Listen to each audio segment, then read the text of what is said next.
እሺ ኦሎምፒክ ደ ማርሴይ የፈረንሳይ ሊግን መምራት ጀምሯል። እንግዲህ ትላንትና በተደረገው የፈረንሳይ ሊግ 13ኛ ሳምንት የመክፈቻ ጨዋታ ኦሎምፒክ ደ ማርሴይ ከሜዳቸው ውጪ ተጉዞ ኒስን 5-1 በሆነ ሰፊ ውጤት ረምርመው ተመልሷል። ኦሎምፒክ ደ ማርሴይ እንግዲህ በትላንትናው ጨዋታ ላይ እንግዲህ ሙሉ 3 ነጥብ ከጨዋታ ብልጫና ከጎል ፌሽታ ጋር የተንበሸበሹበት ምሽት ነው በፈረንሳይ ሊግ ማሳለፍ የቻሉት። የሊጉ መሪነትም ከፈረንሳይ ኃያል ቡድን ፓሪስ ሰን ዠርሜን ተረክቧል። በጨዋታው የቀድሞ የማንቸስተር ዩናይትድ ተጫዋች የሆነው ሜሰን ግሪንውድ 2 ጎሎችን አስቆጥሯል። ፒየር-ኤመሪክ አውባሜያንግ፣ ቲሞቲ ዌያ እና ኢጎር ፒያስኮ ቀሪዎቹን ጎሎች ለኦሎምፒክ ደ ማርሴይ ያስቆጠሩ ተጫዋቾች ናቸው። ግሪንውድ እንግዲህ የሊጉን ከፍተኛ ጎል አስቆጣሪነትን በ10 ጎሎች እየመራ ይገኛል። እንግዲህ ተጫዋች በጣም ምናልባት በዚሁ መንገድ የሚቀጥል ከሆነ የውድድር ዘመን ሲጠናቀቅ በድጋሚ በፕሪሚየር ሊግ ባሉ ትልልቅ ክለቦች የምንመለከተው ተጫዋች ይሆናል ተብሎም እየተገለጸ ነው የሚገኘው። መሐመድ አልቾኒ እንግዲህ የኒስን ብቸኛ ግብ ወይም ከሽንፈት ያልተደረገቻቸውን ጎል ከመረብ ያስቆጠረው ተጫዋች ስለመሆኑ መናገር እንችላለን።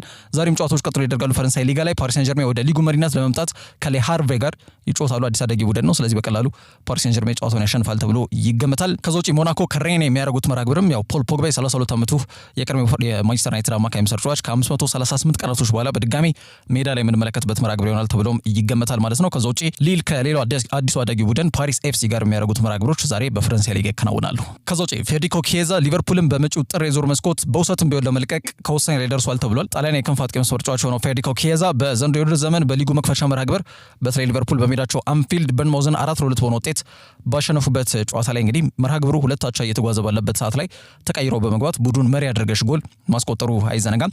ከዛ በተጨማሪ ደግሞ ሴለርስ ፓርክ ላይ እንዲሁ በክሪስታል ፓላስ ሊቨርፑል 2-1 በሆነ ውጤት በመሸነፍ የውድድር ዘመናቸውን የመጀመሪያ ሽንፈት ሲያጋጥማቸውም ተቀይሮ ገብቶ ሊቨርፑልን አቻ ያደረገሽ ጎል አስቆጥሮ የነበረው ፌዴሪኮ ኪዬዛ እንደነበር ይታወሳልና ሲፈለግ ይገኛል። ክለቡ ሲፈልገው የሚገኝ ተጫዋች ነው። ሁሌም ውጤታማ እንቅስቃሴዎችን ለማድረግ ጥረት ያደርጋል። ግን ክለቡ ግን ለተጫዋቹ አሁንም ቢሆን ጀርባቸውን እየሰጡ እንደሚገኙ ነው መናገር የምንችለው። አምና ፕሪሚየር ሊጉን ከፍ አድርገው ሲያነሱም ወይም ሲያሳኩ የኪዬዛ አገልጋሎት እምብዛም ነበረ ወይም ይሄ ሰፊ ተጽዕኖ ወይም ደግሞ እንቅስቃሴ የነበረው ተጫዋች አልነበረም። በዋንጫ ጉዟቸው ጋር በተያያዘ ማለት ነው 6 ጨዋታዎች ላይ ብቻ ነበር የተሰለፈው። በድምሩ 108 ደቂቃ ብቻ ነው ያገኘውና በዛ ሂደት ደግሞ ምንም የጎል ተሳትፎም አልነበረውም በሊቨርፑል የዋንጫ የውድድር ዘመን ላይ ማለት ነው። ዘንድሮ ግን አንጻራዊ በሆነ መንገድ በጣም የተሻለ የሚባል የደቂቃ መጠን እየተሰጠው ይገኛል። ያው አንጻራዊ ስንል ከአምና ከነበረው ሁኔታ ጋር ሲነጻጸር ነው እንጂ በቂ ተብሎ ሊገለጽ የሚችል አይደለም። ገና ህዳር ላይ ነው የምንገኘው። 8 ጨዋታዎች ላይ ተሰልፏል ፌዴሪኮ ኪዬዛ። ያው ሁሉንም ተቀይሮ እየገባ ነው የተሰለፈው። 117 ደቂቃዎችን ማግኘት ችሏል። 2 ጎል አስቆጥሯል። 1 ኳስ ደግሞ አመቻችቶ አቀብሏል። በዚህ በ2025-26 የውድድር ዘመን ላይ ማለት ነው። ግን ተጫዋቹ በክለቡ እየተሰጠው ባለው አናሳ ግምት ወይም ደግሞ ባነሰ የጨዋታ ጊዜ እንዲሁም የተመጠኑ ደቂቃዎች ግን እየተሰላቸ እንደሚገኝ ነው እየተገለጸ የሚገኘውና ኪዬዛ ክለቡን በውሰት በመጪው ጥር ወር ለመልቀቅ አሁን ከውሳኔ ላይ ደርሷል ተብሎ እየተገለጸ ይገኛል። ቱቶ ስፖርትን እንግዲህ ዋቢ በማድረግ ፉትቦል ኢታሊያም እንደዘገበው ከሆነ የፊታችን ጥር የዝውውር መስኮት ላይ ናራዙሪዎቹ ወይም ደግሞ ኢንተር ሚላኖች ፌዴሪኮ ኪዬዛን በውሰት ለማስፈረም ይፋ ጥያቄ ያቀርባሉ ሲል መዘገቡ አይዘነጋም ከዚህ በፊት ማለት ነው። አሁን ደግሞ የደቡብ ጣሊያኑ ተወካይ ቡድን ናፖሊ ማለት ነው አንቶኒዮ ኮንቴው ቡድን የዚህ ተጫዋች ፈላጊ ሆኖ ብቅ ብሏል ተብሏል። በተለይ በዴቪድ ኔሬስ ቦታ ላይ እንዲሁ ደግሞ ማቴዎ ፖሊታኖ መስመርን ይበልጥ ማጠናከር ይፈልጋሉ ተብሏል። በማጥቃት እንቅስቃሴያቸው ጋር በተያያዘ ፉክክሩ ግሏል። ጣሊያን ሴሪያ ላይ እንደሚታወቀው ኢንተር ሚላንም ኤሲ ሚላንም ናፖሊም እዛው ከላይ የሚገኙ ቡድኖች ናቸውና እያንዳንዱ መርሃ ግብር ትልቅ አስተዋጽኦ ይኖራል ተብሎ ይገመታል በዋንጫ ጉዟቸው ጋር በተያያዘ ማለት ነው። በዛ ሂደት በተለይ ማጥቃት እንቅስቃሴያቸውን ለማጠናከር አንቶኒዮ ኮንቴ ሙሉ ለሙሉ ፊታቸውን ወደ ፌዴሪኮ ኪዬዛ አዙሯል ተብሎ የተገለጸ ይገኛል። ተጫዋቹን በውሰት ከዛም በቋሚነት ማስፈረም የሚችሉበት ነው አማራጭ ያካተተ ፕሮፖዛል ለሊቨርፑል አቅርበዋል ተብሎ ነው የተገለጸ የሚገኘው። ሊቨርፑል ደግሞ ኦብሊጌሽን ቱ ባይ ወይም ደግሞ ተጫዋቹ በውሰት ከሄደ በኋላ አስገዳጅ በሆነ መንገድ በዛው ክለብ ዝውውሩን ቋሚ ማድረግ የሚችልበት አግባብን የሚጠቅስ አንቀጽ እንዲካተትበት ፍላጎት አላቸው ተብለና ያ ጉዳይ ላይ መከራከሪያ ነጥቦች አሉ። በተለይ ናፖሊ የተጫዋቹን አቅም አይተው በተለይ አሳማኝ ከሆነ በቋሚነት ማስፈረም ነው የሚፈልጉት እንጂ እንደወረደ ተጫዋቹን በውሰት ከዛም በቋሚነት ለማስፈረም መገደድን አይፈልጉም። ሊቨርፑል ደግሞ ያ አንቀጽ እንዲገባ ይፈልጋሉ ተብሏል። ኪዬዛ ባሳለፍነው ክረምት ነበረ ለሊቨርፑል ፊርማውን ያስቀመጠው በተለይ ቢያንኮኔሪዎችን ወይም ደግሞ ጁቬንቱሶችን በመልቀቅ ማለት ነውና የአሰልጣኝ አርነ ስሎት የመጀመሪያውን ፈራሚ እንደሆነ ይታወሳል። ግን በሚታይ ደረጃ ተጫዋች ሜዳ ላይ መሰለፍ በሚፈልግበት ሁኔታና አግባብ መሰረት ግን ክለቡ እያስተናገደው አይመስልምና ከዛ አንጻር ነው ክለቡን ለመልቀቅ አሁን ውሳኔ ላይ ደርሷል ተብሎ እየተገለጸ የሚገኘው ማለት ነው። ሊቨርፑል አንጋፋ ተጫዋቻቸው መሐመድ ሳላህ በአምናው አቋም ላይ ለመገኘቱ እያሳሰባቸው እንደሚገኝ ግልጽ ጉዳይ ነው። ግን በገበያው ላይ እንደነ አንቷን ሴሜኒዮ አይነት ተጫዋቾችን በማስፈረም መስፈሩን ለማጠናከር ነው ጥረት እያደረጉ የሚገኙት። በዝውውር ገበያዎች ላይ ሊቨርፑል ስማቸው በስፋት የተያዘ የሚገኘው ከአንቷን ሴሜኒዮ ጋር ነው። ያ ለኪዬዛ ጥሩ ዜና አይደለም። ይበልጥ ደግሞ የመሰለፍን እድል እንደሚያሳጣው አመላካሽ ጉዳይ ከመሆኑ ጋር በተያያዘ የ26 ዓመቱ ጣሊያናዊ በመጪው ጥር ወር ክለቡን ለመልቀቅ ውሳኔ ላይ ደርሷል ተብሎ የተገለጸ ይገኛል። በውሰትም ቢሆን ማለት ነው። መዳረሻ የት ይሆናል? ጣሊያን ሳይሆን እንደማይቀር በስፋት እየተገለጸ ነው የሚገኘው። የትኛው ክለብ ይሆናል የሚሉት ርዕሰ ጉዳዮች ግን በቀጣይ ከኬዛ ጋር በተያያዘ ይጠበቃሉ። ከዛ ውጪ ማንቸስተር ዩናይትድና አርሰናል በአንድ ተከላካይ መስመር ተጫዋች ጉዳይ ከፍተኛ ፉክክር ውስጥ ገብቷል ተብሎ የተገለጸ ይገኛል። ይህም ተጫዋች የሬኔው ጀርሚ ጃኬት ነው። ይህን ተጫዋች ለማስፈረም ከሁለቱም እንግዲህ ሀያል ቡድኖች በፕሪሚየር ሊጉ ማለት ነው ከፍተኛ ጥረት እያደረጉ ይገኛሉ ተብሏል። በፈረንሳይ ሊግ ሬኔ እግር ኳስ ክለብ ውስጥ እየተጫወተ የሚገኘው የ19 ዓመቱ ፈረንሳይ ተከላካይ ጀርሚ ጃኬትን ለማስፈረም እንግዲህ ሁለቱም ክለቦች አስበዋል ተብሏል። ከወዲሁ እንቅስቃሴም እንደጀመሩ ነው የዝውውር ኤክስፐርት ፋብሪዚዮ ሮማኖ በዘገባው ላይ ይዞት የወጣው መረጃ የሚያመላክተው ማለት ነው። እሱ ብቻም አይደለም፣ ቱርካዊ ጋዜጠኛ ኤክሬም ኮኑርም ይህንን ዘገባ አጠናክሮ ይዞት ወጥቷል። 20 ዓመቱ ላይ ነው የሚገኘው ጀርሚ ጃኬት። ይህን ተጫዋች ለማስፈረም ሁለቱም ክለቦች ከፍተኛና መጠነ ሰፊ እንቅስቃሴዎችን ከመጋረጃ ጀርባ እየሰሩ ይገኛሉ ተብሏል። ቀዮች ሰይጣናት በተደጋጋሚ ፍላጎት እንዳላቸው መልማዮቻቸውን ጭምር ወደ ፈረንሳይ በመላክ የተጫዋቹን እንቅስቃሴ ሲከታተሉ ቆይተዋል ተብሏል። ጀርሚ ጃኬት ያው በፈረንሳይ ሊግ በሚጫወትበት ክለብ ሬኔ ነው ወደ ዋናው ቡድን ማደግ የቻለው። በዛ አጋጣሚ ደግሞ ያለውን አቅም ከሳምንት እስከ ሳምንት በፈረንሳይ ሊግ ላይ እያሳዩ ከሚገኙ ተጫዋቾች መካከል ስሙ ይጠቀሳል። እንደ ራንዳል ኮሎሙዋኒ አይነት ተጫዋቾች የተወለዱበትና እንደ ኪሊያን ምባፔ እንዲሁም ደግሞ እንደ ዊሊያም ሳሊባ አይነት ኮከቦች ደግሞ የፈሩበት ቦታ ነው ሴንት ኢቲየን ወይም ደግሞ ቦንዲ ከተማ ማለት ነው። ይህች ከተማ ቦንዲ ላይ የተወለደ ተጫዋች ነው ጀርሚ ጃኬት። ተወልዶም ያደገውም እዚች ከተማ ላይ ነው። እግር ኳስንም በዚቹ ከተማ ላይ ያዘወተረ የመጣ ተጫዋች እንደሆነ ነው የታሪክ ምህዳሩም እንዲሁም ደግሞ ባዮግራፊው በግልጽ በሆነ መንገድ የሚያመላክተው ማለት ነው። እንግዲህ ተጫዋቹ በዚህ ሰዓት በፈረንሳይ ሊግ እያነጋገሩ ከሚገኙ የተከላካይ ተጫዋቾች መካከል አንዱ ስለመሆኑ መናገር እንችላለን። በዚህ ወር ዘመን ሁሉንም ጨዋታዎች ማለትም 12ቱንም የፈረንሳይ ሊግ መርሃ ግብሮች ላይ እንግዲህ ለሬኔ የተሰለፈው የተጫወተ ተጫዋች ነው። ተስፋ ሰጪና ለወደፊት ትልቅ ቦታ የሚደርስ ተጫዋች ሜዳ ላይ የሚያሳየው እንቅስቃሴ ያስታውቃልና ያንን እንቅስቃሴ እያደረገ የሚገኝ ተጫዋች ነው ጀርሚ ጃኬት። እንደ ማንቸስተር ዩናይትድ ክለቦችን ትኩረት በልዩነት ሳበ እንጂ ቀደም ብዬ እንዳነሳሁት አርሰናልም ከዛ በተጨማሪ እንደነ ክሪስታል ፓላስ አይነት ተጫዋቾችን በነገራችን ላይ የተጫዋቹ ጥብቅ ፈላጊዎች ናቸው። ፓላስ የሚናቅ ቡድን ግን አይደለም። ለእንደነዚህ አይነት ተጫዋቾች ማለት ስፖትላይት ብዙ ለማይፈልጉና እግር ኳስን መደላድል አድርገው ነገ የተሻለ ህይወት ያጋጥመናል ብለው እሳቤ ላላቸው ተጫዋቾች ምቹ የሚባለው ክለብ ክሪስታል ፓላስ ነው። ማንቸስተር ዩናይትድና አርሰናል ሊያጓጉ ይችላሉ፣ ግን ግልጽ በሆነ መንገድ የሚሰለፍበትን እድል እናጣለን የሚል እምነትም እንዲያዳብሩ ያስገድዳቸዋልና ዘለው ወደ ትልቅ ክለብ ማምራት ላይ ፈልጉ ይችላሉ እንደ ጀርሚ ጃኬት አይነት ተጫዋቾች ማለት ነው። እንግዲህ በቀጣይ እንቅስቃሴዎቹ ወይም ደግሞ በዝውውር ዑደት ላይ ሶስቱም ክለቦች የሚሄዱበት ርቀት ይጠበቃል። መድፎ ቤት ያው አርሰናል ይህን ተጫዋች ለማስፈረም ከፍተኛ ፍላጎት እንዲያሳድሩ ምክንያት የሆነው ጉዳይ አሁን ባለው ጥራትና ጥልቀት አዘል ስብስብ ውስጥ ተጨማሪ ወጣት ተጫዋች ማካተት እንዳለባቸው ከማመን ጋር በተያያዘ ነው። ግን ቀደም ያልኩት ነገር ነው እዚህ ላይ የሚመጣው። ምክንያቱም ለጀርሚ የሚሆን ቦታ ይኖራቸዋል ወይ አሁን ባለው ወቅት ሁኔታ የሚለው ራሱን የቻለ ትልቅ ጥያቄ ነው። አላቸው ብለን መናገርም አንችልም። በጣም ስኳድ ዴፕዝ እና ስኳድ ኳሊቲው ጥግ ድረስ ነው በዚህ ሰዓት አርሰናል እያንዳንዱ ቦታ ላይ ማለት ነው። ስለዚህ ለዚህ ተጫዋች የሚሆን ቦታ በፍጹም አርሰናል በዚህ ሰዓት አይኖረውም እና ተጫዋቹን የመፈለግ ጥያቄ እንኳን ቢያቀርብ ተጫዋቹ የአርሰናልን ምርጫ ላይቀበል እንደሚችል መናገር እንችላለን። ክሪስታል ፓላስ ግን ውሃ የሚያነሳ ምክንያት አላቸው። ምርጡና ወሳኙ ተከላካያቸው እንዲሁም ደግሞ የቡድኑ አምበልም ማርክ ጌሂ ከዚህ ዓመት በዘለለ በሴለርስ ፓርክ ይቆያል ተብሎ ስለማይገመት ያንን ቦታ ለማጠናከር ወደ ተስፈኛ ወጣት ተጫዋች ፊታቸውን አዙሯል። ይሄ የሚጠበቅ ነው። እንደ ዣን ፍሎይ ማቴታ እንዲሁም ደግሞ የማርክ ጌሂ ሌላው አጣማሪ ይሄ ዝምተኛው ተጫዋች ማክስዌል ላክሯ ሌላው መነጋገሪያው ተከላካይ ተጫዋች ነው። በነገራችን ላይ እነዚህ ተጫዋቾች በአጠቃላይ ፈረንሳውያን ናቸው። ስለዚህ ተጫዋቹን በክለቡ ቶሎ እንዲላመድ ያደርጉታል የሚል እምነትም አለ። ከዛ በተጨማሪ ደግሞ በክሪስታል ፓላስ የመጫወትን እድል ግልጽ በሆነ መንገድ ያገኛል። ይሄ ደግሞ በፕሪሚየር ሊግ ሃይ ሌቭል ፉትቦል ላይ አቅሙን በደንብ ካሳየ ነገ ወደ ትልቅ ክለብ ማምራት እንደሚችል መድረዱን ይዘረጋለታል ማለት ነው። ስለዚህ የፓላስንም ጥያቄ ከግምት ውስጥ እንደሚከት ይገመታል። ዩናይትድ ቤት ያው ሰፋ ብለንም ቀደም ብለን አንስተናል። የተከላካይ መስመራቸው ምንም መረጋጋት የጎደለው ነው። ከማቲያስ ዴሊት ውጪ ወጥ በሆነ አቋም የሩበን አሞሪም ተመራጩ የተከላካይ መስመር ተጫዋች ማን ነው የሚለውን ለይቶ ማውጣት ራሱ ይከብዳል በዚህ ሰዓት። የአይኖ ስፖርቲንግ ግሩፕ እንግዲህ የክለቡ አነስተኛ ድርሻ ባለቤት ናቸው። አሁን ፐርሰንታቸውም እስከ 30 ስለመድረሱ እየተገለጸ ይገኛል። ይህ ማለት ምናልባት 1/3 ያለው የተቃረበ አይነት በተለይ አክሲዮን ድርሻ ነው ያላቸው ማለት ነው፣ ወይም የባለቤትነት ድርሻ ነው ያላቸው በማንቸስተር ዩናይትድ ቤት።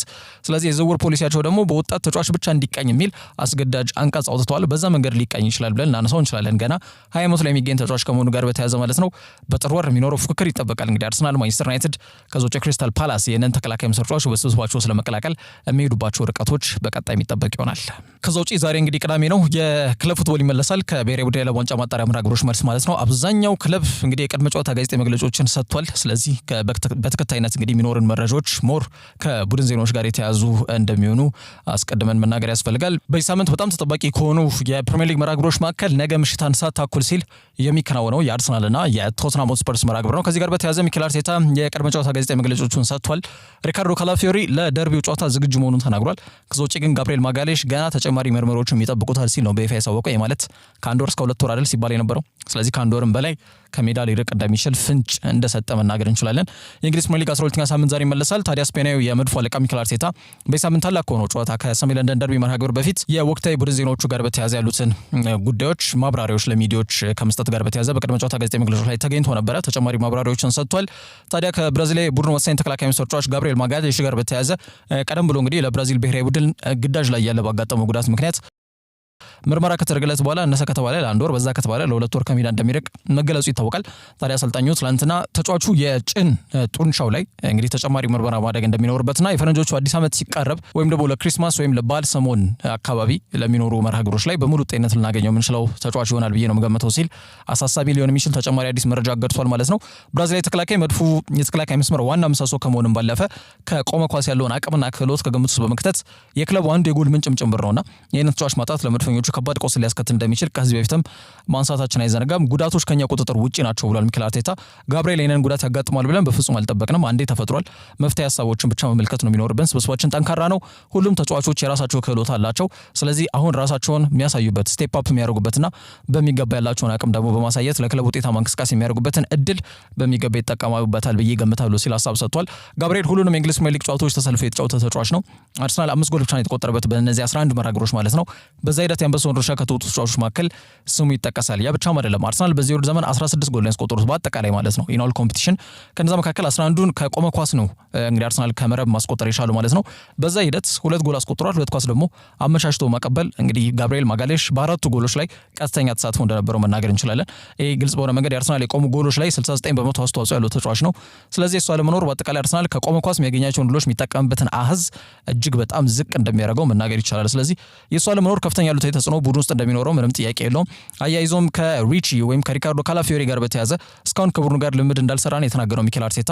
ምናልባት ዛሬ በሚኖረን ልምምድ ላይ እንግዲህ የመጨረሻ ልምድ መርሃ ግብር ነው የሚኖረን። ከዛ ጋር በተያያዘ ሁኔታውን እንገመግማለን፣ ግን የሕክምና ክፍሎች ለጨዋታው ካላፊዮሪ እንደሚደርስ ነግረውኛል ብሏል። ከዛ ውጭ እንደነ ቪክተር ጊዮኬሬሽ፣ ኖኒ ማዱዌኬ፣ ከዛ ውጭ ቡድኑ አምበል ማርቲን ኦዴጋርድ እና ጋብሪኤል ሱስ ከዋናው ቡድን ጋር በለንደን ኮሎኒ ሶቢያ ሪያሊቲ ሴንተር ላይ ልምድ ሲሰሩ ተስተውሏል። ከነሱ ጋር በተያያዘ በአጠቃላይ የአርሰናል ሕክምና ክፍል በዚህ ሀገራት የረፍት ጊዜ ተጫዋቾቹን ወይም ደግሞ ጉዳት ላይ የነበሩትን ተጫዋቾች ወደ ሜዳ እንዲመለሱ በማድረግ ሂደት ላይ ያላሰለሰ ከፍተኛ ጥረትና ርብርብ ነው ያደረጉት። ስለዚህ እነሱን ማመስገን እፈልጋለሁ። በዛሬው ልምድ መርሃ ግብር ላይ ግን ከጉዳት የተመለሱ ተጫዋቾች በሰሜን ለንደን ደርቢው ላይ ስንት ደቂቃ እንደሚያገኙ እንድንወስን ይረዳናል ሲል ሀሳቡን ሰጥቷል። አርሰናል ፕሪሚየር ሊጉን በ6 ነጥብ እየመሩ ነው። ከተከታያቸው ማንቸስተር ሲቲ ጋር ያላቸው የነጥብ ልዩነት 4 ብቻ እንደሆነ ይታወቃል። ከዛ ውጪ ሃሪ ማጓየርና ኮቢ ሜኑ እንግዲህ ከኤቨርተኑ መርሃ ግብር ውጪ የሚሆኑበት እድል ሰፊ ስለመሆኑ ሩበን አሞሪም ተናግሯል። ባለፉት 5 ጨዋታዎች ምንም ሽንፈት ያላጋጠመው ማንቸስተር ዩናይትድ ከረፍት መልስ በዛው መንገድ ለመቀጠል የሚያደርጉት ጥረት ላይ እንግዲህ ቀጣዩ ተጋጣሚያቸው የዴቪድ ሞይሱ ኤቨርተን ነው። እንግዲህ የማንቸስተር ዩናይትድ እና የኤቨርተን መርሃ ግብር ከነገ በስቲያ ሰኞ ምሽት 5 ሰዓት በኦልድ ትራፎርድ ይከናወናል። ታዲያ አስቀድመው ከቡድን ዜናዎች ጋር በተያያዘ የቡድኑ አሰልጣኝ ሩበን አሞሪም የቅድመ ጨዋታ ጋዜጣዊ መግለጫዎችን ሰጥቷል። ከነዚህ ጋር በተያያዘ የሼስኮ አለመኖርም በይፋ አረጋግጧል ማለት ነው። ወጣቱ አጥቂ ከባድ ጉዳት አይደለም ያጋጠመው፣ ግን ለተወሰኑ ጨዋታዎች ከኛ ጋር አይቆየም እና ብራያን ምቤሞ ደግሞ ለአፍሪካ ዋንጫ ሀገራቸው የሚወክሉበት ጊዜ እየተቃረበ ይገኛል። በዛ ሂደት ደግሞ ቤነን ከጉዳት መልስ እናገኘዋለን ብዬ ገምታለሁ ሲል ሀሳቡን ሰጥቷል ማለት ነው ሩበን አሞሪም። አያይዞም የ30 ዓመቱ የቡድኑ አምበል ሃሪ ማጓየር እና ኮቢ ሜኑ ደግሞ ትናንትና በነበረው የካሪንግተን የቡድኑ ልምድ ማዕከል ላይ አልተገኙም ተብሏል። ይህንንም በግልጽ ራሱ አሰልጣኙ ከአንደበቱ ያነሳቸው ሀሳቦች ናቸው። ማጓየር ለኤቨርቶን ጨዋታ አይደርስም፣ ይህንን መናገር እችላለሁ። ኮቢ ግን ምናልባት በዛሬው ልምድ ላይ መገኘትና ልምድ መስራት የሚችል ከሆነ ለጨዋታው ላይ ቡድኑ ስብስብ ውስጥ ይካተታል ሲል ሀሳቡን ሰጥቷል ማለት ነው። ከዛ ውጪ ከሊሳንድሮ ማርቲኔዝ ጋር በተያያዘም ጥያቄ ተነስቶለት ነበረ። ከዚህ ጨዋታ ውጪ መሆኑን ተናግሯል አሰልጣኝ ሩበን አሞሪም ማለት ነው። ተጫዋቹን አቻኩ ለመመለስ አንፈልግም ሲል ነው የተናገረው። ግን ወደ ስብስቡ ለመቀላቀል እጅግ የተቃረበ ተጫዋች ስለመሆኑ መናገር ይችላል የሚል ሀሳብ ሰንዝሯል። ረዘም ላለ ጊዜ ጉዳት ላይ የነበረ ተጫዋች ነው። ካጋጠመው ያሳለፍነው የካቲት ወር ላይ ከክሪስታል ፓላስ ጋር በተደረገው መርሃ ግብር ላይ የጉልበት ጅማት መበጠስ ወይም ኤሲኤል ጉዳት እንዳጋጠመ ይታወቃል። ቡቸር ወይም ከትካቹ እያሉ የሚጠሩት ወይም ደግሞ የስጋ ቆራጭ ስም ያለው ተጫዋች ነው። ሊሳንድሮ ማርቲኔዝ ካለው የ1v1 አንድ ለአንድ ሊሆን ይችላል፣ አንድ ለአንድ ባይሆንም ኳስ የሚነጥቅበት መንገድ ሞር በጣም አግሬሲቭ ወይም ደግሞ ጉልበትና ኃይልን የተቀላቀለበት አይነት አጨዋወት መንገድ ተጠቅሞ ነው ኳስን ለመንጠቅ ጥረት የሚያደርገው። አንዳንዴ ጥፋት ይሆናል፣ አንዳንዴ ጥፋት አይሆንም። ዞሮ ግን ተጫዋቹ ለገብ ነው ማለት በአንዴ የግራ መስመር ቦታ ላይም የግራ መስመር ተመላላሽ ተከላካይ መስመር ተጫዋች መሆንም ይችላል አንደኛ። ሁለተኛ በአጭርም በረጅምም በተለይ ይሄ ቦል ፕሌይንግ የምንላቸው አይነት ዲፌንደር ነው በተለይ ሊሳንድሮ ማርቲኔዝ ዘመኑን ያጀ ማለት ነውና በአጭር ኳስም በረጅም ኳስም ለቡድን አጋሮቹ ኳስን ምቹ አድርጎ የሚያቀብልበት አጋጣሚ ደግሞ በሩበን አሞሪም ይበልጥ ይወደድለታል። ታዲያ ተጫዋቹ በተለይ ወደ ሜዳ ከተመለሰ በኋላ ማለትም ወደ ካሪንግተን ልምድ ማዕከል ከቡድኑ ጋር ልምድም ሰርቶ እንደነበር ይታወቃል። ያ ብቻም አይደለም አርጀንቲና የተከላካይ ከሰሞኑም አርጀንቲና ላከናወነቻቸው የወዳጅነት ጨዋታዎችም ጥሪ ደርሶት አልቢ ሴሌስቲዎቹ እንደተቀላቀለ የሚታወስ ጉዳይ ነው። ከዛ መልስ ግን በክለብ እንቅስቃሴ ለምን አይሳተፍም የቀዮች ሰይጣናት ደጋፊዎች ጥያቄ ነው። ግን አሰልጣኛው ጥንቃቄን መሰረት ያደርገ ይመስላል። ዞሮ ዞሮ ሊሳንድሮ በሰኞ ጨዋታ ላይ አይኖርም፣ ግን እጅጉን ክለቡን ለመቀላቀል ወይም ደግሞ ስብስቡን ለመቀላቀል በጣም ተቃርቧል ብዬ መናገር ይችላል ሲል ሀሳብ ሰጥቷል። በሰኞ ጨዋታ ማቲያስ ኩኛ እንግዲህ 9 ቁጥር ቦታ ላይ የተሰልፈው ብራያን ቤሞና አማድ ዲያሎ ደግሞ ከሱ ጀርባ ያለውን የግብ ዕድሎችን የመፍጠር ኃላፊነት ይረከባሉ ተብሎ ይገመታል። እንደተለመደው 3-4-2 ያጫወት መንገድ ስለሚከተል ማለት ነው። ብሩኖ ፈርናንዴዝ ያው እንደተለመደው ከካሴሚሮ ጋር በአማካይ መስመር ላይ ይጣመራል፣ ግን ለየት ያለ ኢንስትራክሽን ወይም ደግሞ መመሪያዎችን ተከትሎ ይበልጥ ኳሶችን በማሳለጥ እንዲሁም ደግሞ ወደ ሜዳው ደግሞ በመለስ ከኳስ ውጪ ማለት ነው የአማካይ መስመሩን ያው ላይን ይሄ 4 እንደመሆኑ መጠን የግድ መናበብ መቻል ይኖርባቸዋልና መስመሩ በመስራት ካሴሚሮ ላይ የሚኖረውን ጫናም እንዲያግዝ መመሪያ ይሰጣል ተብሎም ይገመታል። እንግዲህ ቀዮች ሰይጣናት በ18 ነጥብ 7 ደረጃ ላይ በሊጉ ላይ ተቀምጦ እንደሚገኙም ይታወቃል። ከዛ ውጪ ኮል ፓልመር በንዝህላልነቱ የባርሴሎናና የአርሰናል መርሃ ግብር ያልፈዋል ሲል አሰልጣኝ ማሬስካ ተናግሯል። ትንሽ ቁጡ ሆኖ ነው የተናገረው። ይህንንም ቃል መጠቀሙ ቁጡ መሆኑን ሊያመላክት ይችላል። ንዝህላል የሚለው ቃል መሰመር ይኖርበታል። ምናልባት ለምን ይህንን ቃል ተጠቀመ የሚሉትን ዝርዝር ነጥቦች ወደ ኋላ የምንመጣባቸው ይሆናል። ኮል ፓልመር ለተጠባቂው የቼልሲና የባርሴሎና የአውሮፓ ሻምፒየንስ ሊግ ቀጣይ ሳምንት የሚደረግ ተጠባቂ መርሃ ግብር ነው። በዚህ ጨዋታ ላይ አይደርስም። ያ ብቻም አይደለም፣ ዛሬ ከበርንሌ ጋር ጨዋታቸውን ያደርጋሉ። ይሄ በፍጹም የሚደርስበት መርሃ ግብር አይሆንም። ልክ የዛሬ ሳምንት ደግሞ ከአርሰናል ጋር በለንደን ደርቢ እንግዲህ ይገናኛሉ። በፕሪሚየር ሊግ 13ኛ ሳምንት መርሃ ግብር ማለት ነው። በዚህ ጨዋታ ላይም የሚሰለፍበት እድል እጅግ በጣም የጠበበ ከመርፌ ቀዳዳ የጠበበ እድል እንዳለው ነው እንግዲህ አሰልጣኝ ኤንዞ ማሬስካ በቅድመ ጨዋታ ጋዜጣዊ መግለጫዎች ጋር በተያያዘ ትላንትና ያረጋገጠው። የቼልሲ ኮከብ ተጫዋች ፓልመር በጉዳት ምክንያት ወደ ሜዳ የሚመለስበት ጊዜ ቀደም ሲል ከተጠበቀው በላይ ዘግይቶ እንደሚሆን ተረጋግጧልና ይሄ ለሰማዮቹም በአጠቃላይ ጥሩ ዜና እንደሚሆን ምንም ጥያቄ የለውም። ፓልመር በመስከረም ወር ወዲህ በድጋሚ ካገረሸበት የብሽት ወይም የግሬን ጉዳት ምክንያት ከሜዳ ከራቀ ሰንበት ያለ ተጫዋች እንደሆነ ይታወቃል። ይሄ በክለቦች ዓለም ዋንጫ ላይም የተንጸባረቀ ነገር ነበረ። ግን በተለይ እልባት ሊሰጡት አልቻሉምና በተለይ መርሃ ግብሮች እንዲያከናውን ነበር የተደረገው። ያ ትልቁ ጥፋት ነው። ማለትም የጭን መታጠፊያ በተለምዶ የብሽት እየተባለ የሚጠራው ጉዳት ይበልጥ እንዲባባስበት እንዳደረገ መናገር እንችላለን። በተለይ ከማንቸስተር ዩናይትድ ጋር ባደረጉት ጨዋታና 20 ደቂቃ ብቻ ተሰልፎ ከሜዳ ተቀይሮ ከወጣ በኋላ እስካሁን ድረስ ወደ ሜዳ ያልተመለሰ ተጫዋች እንደሆነ መናገር ይቻላልና ተጫዋቹ በጉዳቱ ጥሩ መልኩ እያገገመ ባለበት በዚህ ሰዓት ላይ ያልተጠበቀ ጉዳት አጋጥሞታል ተብሏል። ሁኔታው ግን የተቃራኒ ቡድን ደጋፊዎች ዘንድ ግርምትን የፈጠረ ወይም ይሄ እንዴት ነው የሳቅ ምንጭም ሆኗል። በነገራችን ላይ የመኖሪያ ቤቱ መዝጊያው በር እየዘጋ ባለበት ሰዓት ላይ የእግሩን ጣት ቀርጥፎታል የተባለውና በዛ ምክንያት ጣቱ ላይ መሰንጠቅ አደጋ አጋጥሞታል ተብሏል። ጣቱን አሞት እንዴት ታኬታ ያደርጋል እንዴት ስኳስ ይመታልና ከዛ ጋር በተያያዘ እንግዲህ በተለይ ወደ ሜዳ ሊመለስ ከጫፍ የደረሰው ተጫዋች አሁን ደግሞ በዚህ በተለይ በር ሲዘጋ እንኳን ነጠላ ጫማስ እንዴት አያደርግም የሚል ጥያቄም በብዙዎች እየተነሳ ነው። ዞሮ ብቻ ተጫዋቹ የሚሰለፍበትን እድል አሁን ደግሞ ወደ ሜዳ የሚመለስበትን አጋጣሚ በራሱ እጅ አርዝሞታል ብለን እናነሳው እንችላለንና ያን ተከትሎ ቼልሲ በቀጣይ የሚጠብቋቸው ወሳኝ ጨዋታዎች ላይ ተጫዋቹ የሚሰለፍበት አጋጣሚ አይኖርም ማለት ነው። በሻምፒየንስ ሊግ ከባርሴሎና ጋር ህዳር 25 በፕሪሚየር ሊጉ ተቀናቃኛቸው አርሰናል ጋር ደግሞ በፈረንጆቹ ህዳር 30 ሲል ጨዋታቸውን ያደርጋሉ። ፓልመር ራሱ በባርሴሎና መርሃ ግብር ላይ ለመጫወት በጣም ከፍተኛ ፍላጎት ነበረው። ግን አሁን ያጋጠመው አወዛጋቢ በሆነ መንገድ እንግዲህ ሴት ባክ ምንለው ወይም ጉዳቱ እንዲረዘምበት ምክንያታዊ ሁኔታ ውስጥ የወደቀ ተጫዋች ስለመሆኑ መናገር እንችላለን። ከዛ አንጻር የእንግሊዝ ኮከብ እንግዲህ ፓልመር ቶሎ ወደ ሜዳ እንዲመለስ ለማድረግ በቀጣይ ጥረት ይደረጋል። ግን መቻኮል የለብንም የሚል ጥንቃቄ ደግሞ የሕክምና ክፍሎች እያነሱ እንደሚገኙ መናገር እንችላለን። ትልቁ ጉዳይ ግን ያው የፓልመር አለመኖር በኤንዞ ማሬስካ ቡድን ላይ ትልቅ ተጽዕኖ የሚፈጥር ርዕሰ ጉዳይ መሆኑ ነው። ምክንያቱም እሱ በሌለበት ጊዜ ቡድኑ የማጥቃት እንቅስቃሴ የማጥቃት ፈጠራና የግብ ዕድሎችን የመፍጠር አቅም በእጅጉ እንደሚቀንስ ይገመታልም ይስተዋላልምና እንደ ቼልሲ ክሮኒክል ለክለቡ ቅርብ የሆነ ምንጭ ነው እንደዘገበው ከሆነ በአጠቃላይ የቡድኑ ኮከብ ተጫዋች ወደ ሜዳ የሚመለስበት አጋጣሚ እስከ ታህሳስ ወር መጀመሪያ ድረስም ሊቆይ እንደሚችል በፍረንጆቹ ማለት ነው በይፋ በፊት ገጻቸው ይዘውት የወጡት መረጃ ያመለክታል። ከዛ ውጭ ፔፕ ጋርዲዮላ ትክክለኛው የፕሪሚየር ሊጉ የዋንጫ ፉክክር የሚጀምረው አሁን ነው የሚል የቅድመ ጨዋታ ጋዜጣዊ መግለጫ ሀሳብ ሰጥቷል። ይህ በእንዲህ እንዳለ ሮድሪ ሄርናንዴዝ አሁንም በዛሬው ጨዋታ እንደማይሰለፍ በድጋሜ አረጋግጧል። እየነዘነዘው ከሚገኘው ጉልበት ጉዳትና የጡንቻ መሳሳብ ሙሉ መላቀቅ ያልቻለው ሮድሪ ሄርናንዴዝ ያለበት ሁኔታ ከባድ መሆኑ እንዲሁም ደግሞ የቀድሞ አቋሙም ላይ እንዳይገኝ የጉዳት ትልቅ እንቅፋት እየሆነበት እንደሚገኝ ይታወቃልና የአምና ባላንዶር አሸናፊ ተጫዋች ሮድሪ ሄርናንዴዝ በተለይ ባሳለፍነው የውድድር ዘመን ጥቅምት ወር ላይ ካጋጠመው አስከፊው የኤሲኤል ጉዳት ምክንያት ለ10 ወር ገደማ ከሜዳ ርቆ ቢመለስም አሁን ግን ሙሉ ለሙሉ ከህመሙ ማገገምና የቀድሞ አቋሙን ማግኘት እንዳልቻለ መናገር እንችላለን። የማንቸስተር ሲቲና የስፔን ብሔራዊ ቡድን ቁልፍ አማካይ ነው ሮድሪ ተደጋጋሚ በሆኑ ጉዳቶች ምክንያት ሙሉ ለሙሉ ማገገም ባለመቻሉ በሚቀጥለው የዓለም ዋንጫ ላይ መሳተፉም ጉዳይ አጠያቂ የሆነ መምጣቱን መረጃዎች እያተቱ ይገኛሉ። ባለፈው ወር ሃምስትሪንግ ወይም ጡንቻ መሳሳብ ጉዳት ከደረሰበት በኋላ ለአሁኑ የዳር ወር የዓለም አቀፍ የማጣሪያ ጨዋታዎች ለስፔን ብሔራዊ ቡድን በአሰልጣኝ ሉዊስ ዴላ ፉዌንቴ አማካኝነት ጥሪ እንዳልቀረበለት ይታወቃል። ይሄ ደግሞ ተጫዋቹ ባለፉት ጥቂት ወራት ውስጥ በጉዳት ምክንያት ከስብስቡ ጋር አለመካተቱ እየተለመደ የሆነ መምጣቱን አመላካች ጉዳይ ነው። ከብሔራዊ ቡድን ጋርም ከክለብ ጋር ማለት ነውና በተለይ በክለብ ደረጃ ደግሞ በዚህ በዓለም ዋንጫ ማጣሪያ ጨዋታዎች በፊት በተለይ ማንቸስተር ሲቲ ብሬንትፈርድን በጠባብ ውጤት 1-0 ያሸነፉበት መርሃ ግብር ይታወሳል። ከዛ በኋላ እንግዲህ ባለፉት 14 ጨዋታዎች አንድ ጊዜ ብቻ የተሸነፈ ቡድን ነው ማንቸስተር ሲቲ። በነገራችን ላይ ይህ በእንዲህ እንዳለ የዛ ጨዋታ ላይ እንግዲህ የተወሰኑ ደቂቃዎችን ተሰልፎ ተጫውቶ እንደነበር ይታወቃል። ግን ከሜዳ ተቀይሮ ወጥቷል። ጉልበቱ ላይም በረዶ ጠምጥሞ አይተነው ነበረ። ከዛ በኋላ በአውሮፓ ሻምፒዮንስ ሊግ ጨዋታዎች ላይም ተቀይሮ ወደ ሜዳ ይገባል ተብሎ ብዙዎች በሚገምቱበት በዛ ሰዓት ላይ ከስብስቡ ጭራሽ ውጪ የሆነበትም አጋጣሚ ተፈጥሮ እንደነበር ይታወቃል። ከረፍት መልስም ተጫዋቹ አሁንም ጉዳት ላይ እንደሚገኝ አመላካች ጉዳይ ነውና የስፔን ስፖርት ጋዜጠኞች ስለ ሮድሪ ወቅታዊ ሁኔታም እየተነተኑ ይገኛሉ። በአጥንት ላይ በሚፈጠር ችግር ምክንያት የደረሱበት ጉዳቶች በተደጋጋሚ እየታዩ ይገኛሉና ተጫዋቹ ከአንዱ ጉዳት ወደ ሌላው ጉዳት በቀላሉ እየተዘዋወረ ይገኛል። ሰውነቱም ለጉዳት በጣም ተጋላጭ ቨልነረብል እየሆነ እየታየ ነው የሚል ሀሳብ ይዘው ወጥተዋል። ታዲያ አለቃ ጋርዲዮላ ዛሬ ቡድናቸው ምሽት 2 ሰዓት ተኩል ወደ ሴንት ጄምስ ፓርክ ወደ ሆስታይል ኢንቫይሮንመንት በጣም ከባድ የሚባለው ሁለተኛው አንፊልድ እያሉ ይጠሩታል ብዙዎች ደጋፊዎቹ ቅርብ ናቸው። በትልቁ ነው ቡድናቸው የሚያበረታቱት። ከዛ ጋር በተያያዘ ጠንካራ የሚባል መርሃ ግብር ይሆናል። ሁሌም የትኛውን ቡድን እዛ መርሃ ግብር ላይ የሚያደርገው ጨዋታና ወደ ሴንት ጄምስ ፓርክ ተጉዘው ከኒውካስል ዩናይትድ ጋር ነው የሚያደርጉት። ይህን መርሃ ግብር ጋር በተያያዘ ተጫዋቹ የሚሰለፍበት አግባብ እንደሌለ በይፋ አረጋግጧል። አሁንም የጤና ሁኔታው ጥሩ አይደለም፣ ስለዚህ ጉዳቱ እንዳይባባስበት እረፍት መስጠቱ ተገቢ ነው ሲል ጋርዲዮላ ከቅድመ ጨዋታ ጋዜጣዊ መግለጫዎች ጋር በተያያዘ ሀሳቡን ሰጥቷል።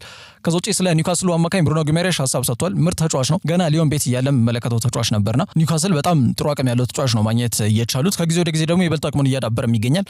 እኔ በግሌ አድናቂው ነኝ ሲሉ ሀሳባቸውን ሰጥቷል። ማቴዮ ኮቫቺችም ሌላው ከዛሬው ጨዋታው ውጪ መሆኑና እንዲሁም ደግሞ በዚህ መርሃ ግብር ላይ እንደማይደርስ የተረጋገጠ ሌላው ተጫዋች ስለመሆኑ መናገር እንችላለን። ሲቲ የ4 ጨዋታ ለመሸነፍ ጉዞ ላይ ነው የሚገኙት።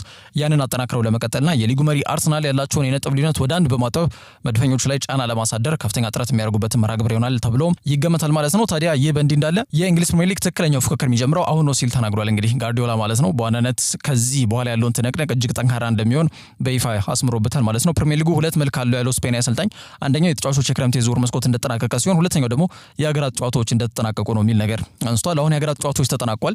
እስከ ወርሃ መጋቢት ድረስ ከተጫዋቾቻችን ጋር በቅርበት እንገናኛለን ብሏል አሰልጣኙ። ክለቦች የትኛውም ደረጃ ላይ ቢቀመጡ ከዚህ በኋላ የሚያደርጓቸው ጨዋታዎች ወሳኝ መሆናቸውን የተናገረው ጋርዲዮላ ክለባቸው እንግዲህ ከዛሬው ጨዋታ ጀምሮ ማለት ነው የሚያስመዘግበው ውጤት ነገሮችን በጣም በትልቁ ሊወስድ እንደሚችል ተናግሯል ማለት ነው። ቀደም ብለን መግቢያችን ላይ እንዳነሳ ነው እንግዲህ ዛሬ ሲቲ ይህን ጨዋታ ሙሉ 3 ነጥብ ማሳካት የሚችሉ ከሆነ ከሊጉ መሪ ቡድን አርሰናል ነገ ጨዋታውን እስኪያደርግ ድረስ ማለት ነው በመካከላቸው ያለውን የነጥብ ልዩነት ወደ 1 ማጠብ የሚችልበትን አጋጣሚ በእጃቸው ያስገባሉ። ፈተናው ግን ቀላል እንደማይሆን መናገር ይቻላል። ከዛ ውጪ አርነ ስሎት ከዛሬው ጨዋታ አስቀድሞ በሰጠው መግለጫ ላይ ፍሎሪያን ቪርትዝ እና ኮነር ብራድሊ ከዛሬው የኖቲንግሃም ፎረስት ጨዋታ ውጪ መሆናቸውን እንግዲህ ተናግሯል። ዛሬ በጎል ራሽ በተመሳሳይ 12 ሰዓት ከሚከናወኑ መርሃ ግብሮች መካከል አንዱ የአምና ሻምፒዮኖች ሊቨርፑሎች ኖቲንግሃም ፎረስትን በሜዳቸው አንፊልድ የሚያስተናግዱበት ወይም የሚጋብዙበት ጨዋታ ነው። አሊሰን ቤከር ካሳለፍነው መስከረም ወር በሻምፒዮንስ ሊጉ ከቱርክ ኃያል ቡድን ጋላታሳራይ ጋር ባደረጉት ጨዋታ ላይ የጡንቻ መሳሳብ ህመም ካጋጠመው ወዲህ እስካሁን ድረስ ወደ ሜዳ ለመመለሱ ይታወሳል።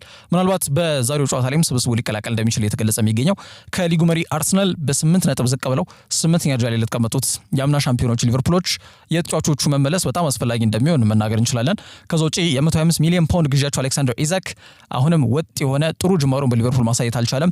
ፕሪሲዝን አለማሳለፉ ከዛ በተጨማሪ ከክለቡ ዘግይቶ የወጣበት መንገድ ማለትም ኒውካስልን ማለት ነው ለቆ ሊቨርፑል የተቀላቀለበት መንገድ አረፋፍዶ መሆኑና ከቡድኑ ያጫወት መንገድና ሪትም ጋር አብሮ መሄድ አለመቻሉ በትልቁ የሚነሳበት ጥያቄ ነው። ይህም ደግሞ ግልጽ በሆነ መንገድ በተለይ ይህን ያክል ገንዘብ ቢወጣበትም ተጫዋቹ የነበረውን አቅም አስቀጥሎ እንዳይሄድ እንቅፋት ከሆኑ ጉዳዮች መካከል በትልቁ የሚጠቀስ ጉዳይ ነውና በተለይ ከሰሞኑም ተጫዋቹ ያለፉትን ወደ 4 ጨዋታዎች ገደማ በብሽት ጉዳት ምክንያት አልተሰለፈም። ለሀገሩ ስዊድን ብሔራዊ ቡድን አዲሱ አሰልጣኝ ግራም ፖተር ጥሪ አቅርበውለት እንደነበር ይታወቃል። ግን ምንም ጨዋታ ሳይጫወት ወደ ክለቡም ተመልሷል ማለት ነው። ምናልባት በዛሬው ጨዋታ ላይ በቋሚነት ሊጀምር የሚችልበት እድል እንዳለ ስሎት ፍንጭ ሰጥቷል። ከዛ ውጪ ግን ሌላው ወደ 116 ሚሊዮን ፓውንድ ወጪ የተደረገበት ፍሎሪያን ቪርትዝ እንዲሁም ደግሞ የቀይ መስመር ተመላላሽ ተከላካይ ስፍራ ተጫዋች የሆነው ኮነር ብራድሊ ግን ያጋጠማቸው ጉዳት አለ። ከዛ ጋር በተያያዘ ከዚህ መርሃ ግብር ውጪ እንደሆኑ በይፋ አሳውቋል ማለት ነው።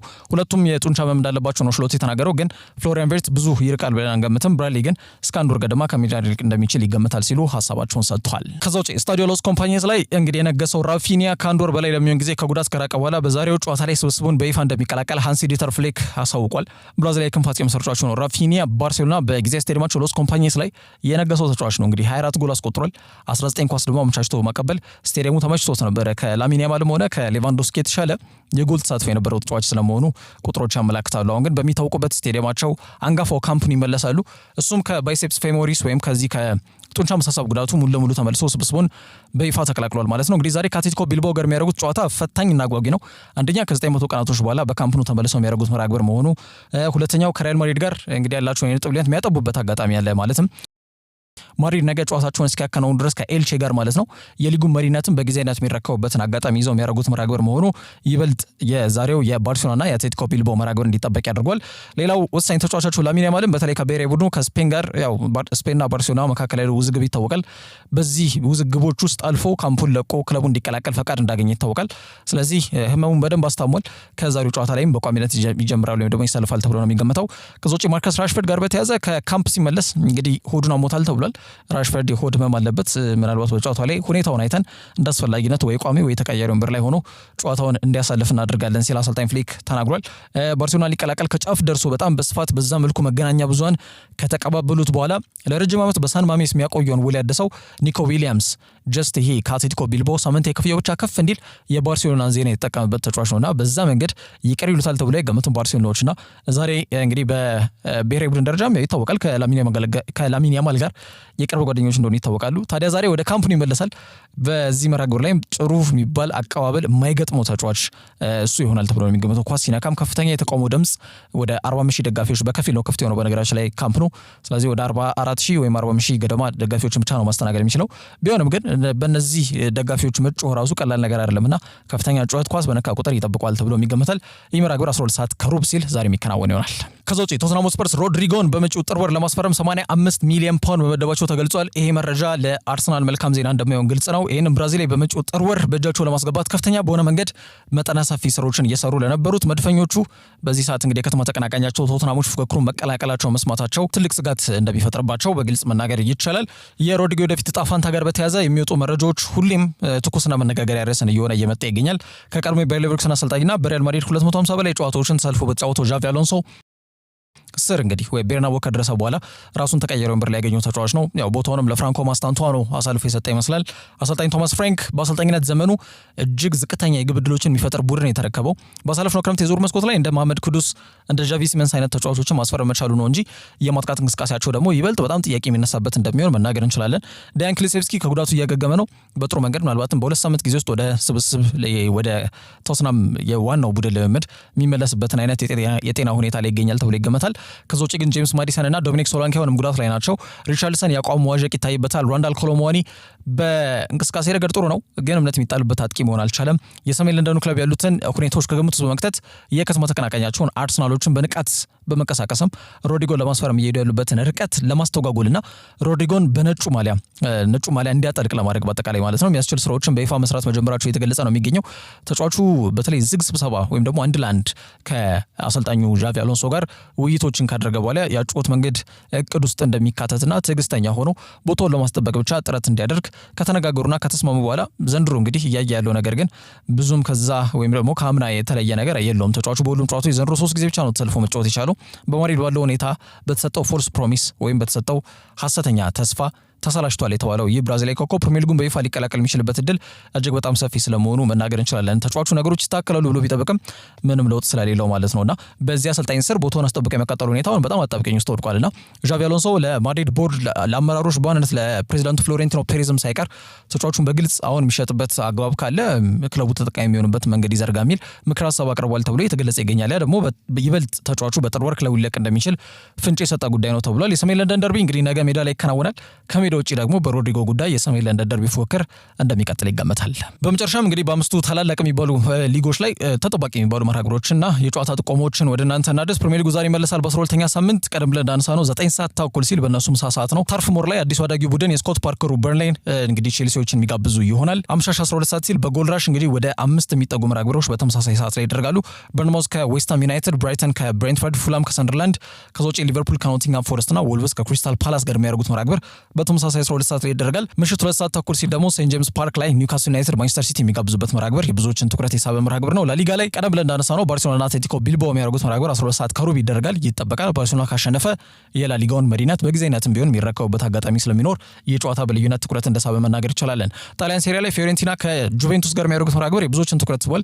ምክንያቱም ፊዮሬንቲኖች እንደሚታወቀው የቀድሞውን የአታላንታውን አሰልጣኝ ፓውሎ ቫኖሊን በይፋ አሰልጣኝ አድርገው ሾሟል። እንግዲህ የመጀመሪያ ጨዋታውን ከጄኖዋ ጋር አድርገው ጄኖዋም እንግዲህ አዲስ አሰልጣኝ አሰልጣኝ እንደሾም ይታወቃል።